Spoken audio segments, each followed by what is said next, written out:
اللہ اکبر اللہ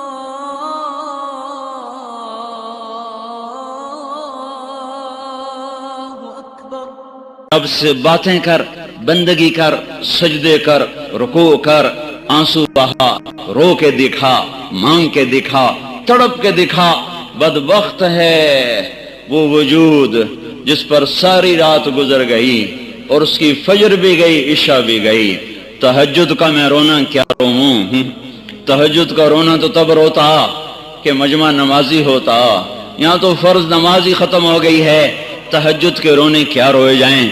میرا اللہ تعریف کر رہا ہے رات کو اٹھنے والوں کی، تتجافى جنوبهم عن المضاجع يدعون ربهم خوفا وطمعا ومما رزقناهم ينفقون كانوا قليلا من الليل ما يهجعون وبالاسحار هم يستغفرون۔ یہ اللہ تعالیٰ ان کی تعریف کر رہا ہے جو راتوں کو اٹھتے ہیں، اللہ کے سامنے روتے ہیں، اللہ سے باتیں کرتے ہیں، نمازیں پڑھتے ہیں، سجدوں میں سر رکھتے ہیں، اللہ انہیں دیکھ دیکھ کے خوش ہوتا ہے۔ تتجافا، تتجافا، کتنا خوبصورت لفظ اللہ نے کہا ہے، تتجافا۔ اس کا ظاہری ترجمہ یہ ہے کہ وہ بستروں سے جدا ہو جاتے ہیں، بستروں سے جدا ہو جاتے ہیں اور اللہ کے سامنے کھڑے ہو جاتے ہیں۔ رابعہ بصری رحمت اللہ علیہا رات کو غسل کر کے کپڑے پہن کے اپنے خامن سے پوچھتی، آپ کو میری ضرورت ہے؟ کو یہ بستروں سے جدا ہو جاتے ہیں، لیکن اس کا اصل ترجمہ کیا ہے؟ اس کا اصل ترجمہ کیا ہے؟ تتجافا، اس کی اصل ہے جفا، جفا، جفا کہتے ہیں بے وفائی کو، بے وفائی کو۔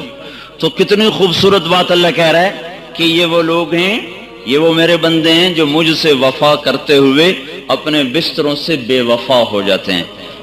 بے وفائی بڑی بری بات ہے، یا تو بڑا بے وفا آدمی ہے، تو ہمارے ماحول میں بے وفائی بڑی بری بات ہے، وفا بڑی اچھی بات ہے۔ تو میرے رب نے کیا خوبصورت بات فرمائی ہے، تتجافى جنوبهم عن المضاجع۔ یہ میرے وہ پیارے بندے ہیں کہ اپنے بستر کے بے وفا بن جاتے ہیں اور میرے وفادار بن جاتے ہیں۔ جسم ٹوٹتا ہے، نیند آتی ہے، اب اٹھاتے ہیں، منہ دھوتے ہیں، چھینٹے مارتے ہیں۔ آپ نے فرمایا مبارک ہو اس شخص کو جو تہجد میں اٹھا، وضو کیا، مصلی بچھایا، پھر بیوی کو بھی اٹھایا، وہ نہ اٹھی تو اس کے منہ پہ پانی کے چھینٹے مارے۔ پھر آپ نے فرمایا مبارک ہو اس عورت کو جو رات کو اٹھی، تہجد کا وضو کیا، پھر خامند کو اٹھایا، وہ نہ اٹھا تو اس کے منہ پہ پانی پھینکا، پھر دونوں اٹھ کے اللہ کو منانے کھڑے ہو گئے۔ اللہ ان کو دیکھ دیکھ کے خوش ہوتا ہے، ان کو دیکھ دیکھ کے آسمان کے در کھل جاتے ہیں، عرش کا در کھل جاتا ہے۔ جیسے ماں بچوں کو پیار سے نہیں دیکھتی، اس کی نظریں قربان ہو رہی ہوتی ہیں، اس کے چہرے کے جذبات دیکھنے کے ہوتے ہیں، ایسے ہی میرا رب اپنے اس بندے اور بندی کو ان محبتوں سے دیکھتا ہے جن محبتوں سے ماں نہیں دیکھ سکتی۔ 70 کا لفظ عربی زبان میں ہوتا ہے کثرت کے لیے، نہ کہ عدد کے لیے۔ میرے رب کو اپنے بندے سے پیار ہے جس کا کوئی عدد نہیں، جس کی کوئی حد نہیں، جس کا کوئی حساب نہیں ہے۔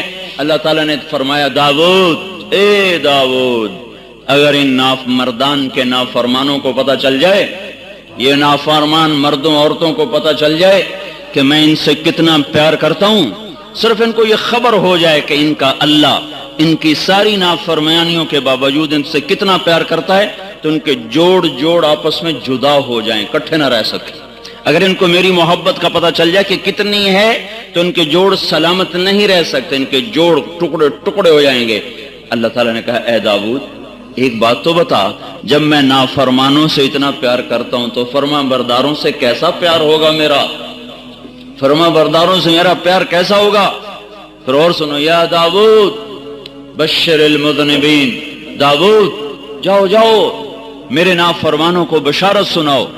نافرمانوں کو کوئی بشارت دیتا ہے؟ نافرمانوں کو تو ہر کوئی ہتھ کڑی لگا، یہ پولیس والے نہیں کھڑے، ہتھ کڑی لگاؤ، یہ چور ہے، ڈاکو ہے، ہتھ کڑی لگاؤ۔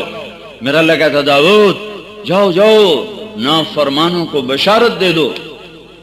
کہ اللہ ان کو کیا بشارت دوں؟ کون سے کہو لا يتعاظم علی ذنب ان اغفرہ، میرا بندہ تو جتنے مرضی گناہ کر لے، جتنے مرضی منہ کالے کر لے، ایک دفعہ کہہ دے یا اللہ میری توبہ میں سارے معاف کر دوں.